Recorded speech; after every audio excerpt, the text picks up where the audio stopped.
dikatakan SpO2-nya itu hanya kurang dari 85%, di mana nilai normalnya itu adalah 90 sampai 100%. Artinya kadar oksigen di dalam darah pasien berkurang sehingga pasien mengalami sianosis atau kebiruan.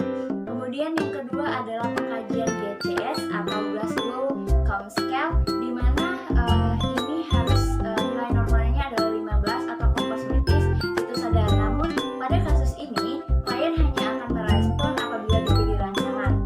Kemudian klien juga hanya mengerang dengan pembagian di mana E-nya atau matanya itu hanya dengan nilai 2, karena klien hanya merespon apabila diberi rangsangan.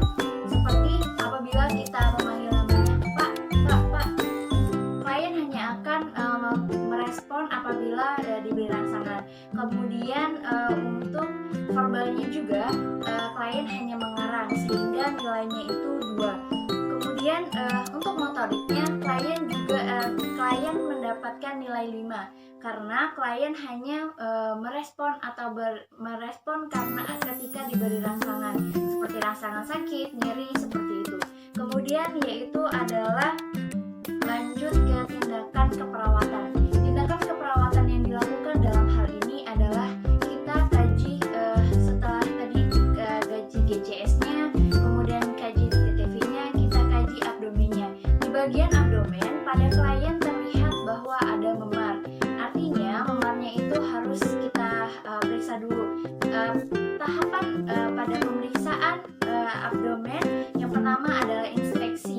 Kita lihat dulu. Pertama saat dilihat bahwa di abdomen terdapat memar. Setelah dilihat, kita auskultasi, dengarkan bisik ususnya bagaimana.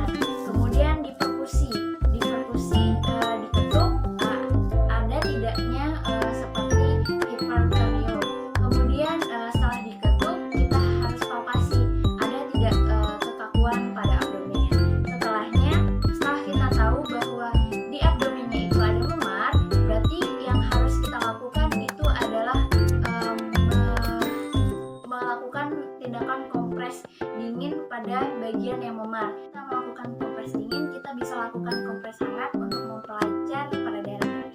Setelah di kompres dingin, kita bisa lakukan bebat, namun bebatnya tidak boleh terlalu kencang. Kemudian setelahnya kita masuk ke tindakan kolaborasi dengan pemberian O2-NRM sebanyak 8 sampai 10 rpm. Kemudian juga di tindakan kolaborasi kita memberikan obat anestesi. Sistem endokrin.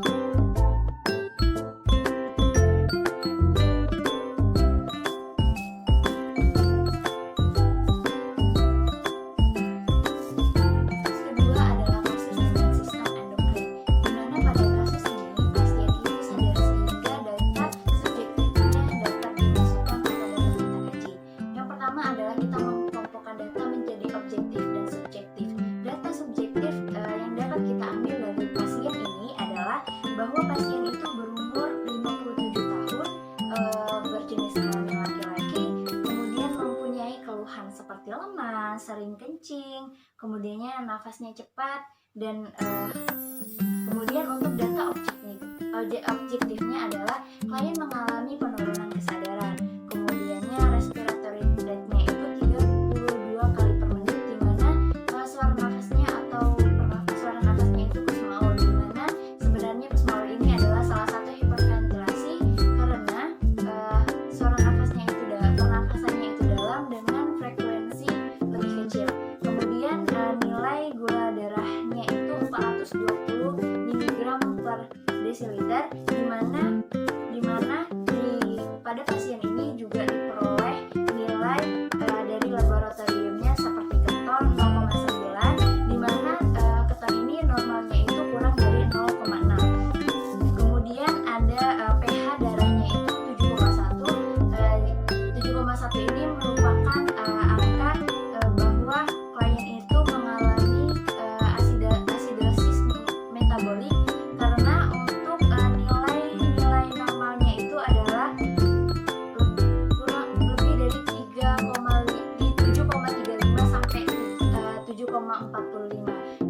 bawah itu termasuk asam.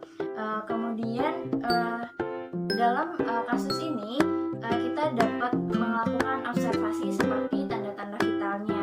Kemudian juga kita observasi nilai gula darahnya. Kemudian untuk tindakannya, yang pertama adalah untuk tindakan kita memastikan bahwa pasien dengan posisi nyaman, seperti dengan posisi semi floor karena pasien itu mengalami gangguan pernafasan. Kemudian juga kita bisa lakukan tindakan pemasangan kateter pada kolaborasi, juga pemberian insulin pada tindakan kolaborasi. Sistem integumen.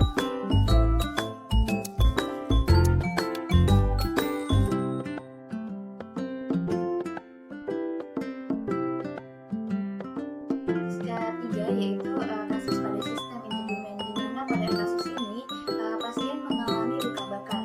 Pasien berjenis kelamin laki-laki dengan usia 25 tahun mengalami luka bakar dengan nyeri skala 9.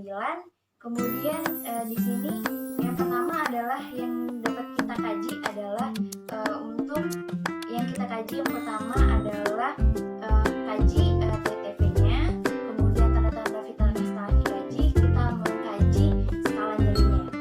Skala nyerinya itu menggunakan PQRS, di mana P ini adalah penyebabnya nyeri dalam hal ini adalah luka bakar. Kemudian kualitasnya itu bagaimana, kemudian R-nya itu lokasi, skala dalam hal ini 9, kemudiannya time atau kapan sering terjadinya nyeri ini. Kemudian yaitu pengkajian derajat luka bakar. Di dalam pengkajian derajat luka bakar menggunakan rule of 9, di mana klien ini mengalami luka bakar pada bagian depan, di mana pada bagian depan ini angkanya yaitu 18%. Kemudian pada tangan kanan dan tangan kiri, di mana tangan kanan 9 dengan nilai 9 dan tangan kiri dengan nilai 9. Artinya keduanya juga 18. Kemudian pada kaki kanan kedua kaki, di mana kedua kaki ini dibagi menjadi kaki kanan dan kaki kiri. Artinya satu kaki itu bernilai 18%. Artinya dari jumlah semuanya derajat luka yang diperoleh adalah 72%. Setelah itu adalah kita masuk ke dalam